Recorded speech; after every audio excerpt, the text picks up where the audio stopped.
ঘড়িতে রাত ৯টা বাজলেই সবার চোখ আটকে যেত টিভির পর্দায়। বাড়ির ছোট থেকে বড় সবাইকে যিনি এক কথায় বেঁধে রেখেছিলেন তিনি ছোট পর্দার সুপারস্টার, নাম তার আরশিয়া মুখোপাধ্যায়, সকলের আদরের ভুতু। টিভির পর্দায় ছোট্ট ভুতুর হাজার কাণ্ড দেখে তাকে ভালোবেসে ফেলেছিল ৮ থেকে ৮০ সকলেই। পর্দায় তার অনুপস্থিতি বেশ বেদনাদায়ক ছিল দর্শকদের কাছে, তাই ছোট পর্দার রিয়েলিটি শোতে ফিরেও এসেছে সে। তবে এবার আর ছোট পর্দা নয়, বড় পর্দায় ডেবিউ করতে চলেছে আরশিয়া। দেবের প্রযোজনায় কমলেশ্বর মুখোপাধ্যায়ের পরবর্তী ছবি ককপিটে অভিনয় করছে আরশিয়া মানে ভুতু। ছবির গল্প এক বিমান যাত্রার, যেখানে পাইলটের ভূমিকায় অভিনয় করতে দেখা যাবে দেবকে ও বিমান সেবিকার চরিত্রে দেখা যাবে রুক্মিণী মৈত্রকে।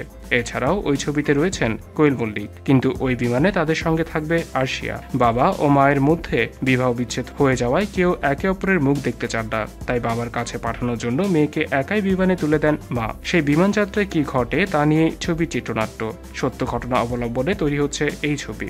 আপাতত জমিয়ে চলছে শুটিং, তবে শুধু ককপিট নয়, আরশিয়াকে দেখা যাবে একটি শর্ট ফিল্মেও। পরিচালক শতরূপা স্যান্ডালের একটি ১৫ মিনিটের শর্ট ফিল্মের মুখ্য চরিত্রে মুক ও বধির এক শিশু, সেই শিশু চরিত্রে দেখা যাবে আরশিয়াকে। ছবির বিষয়বস্তু শিশু নিগ্রহ।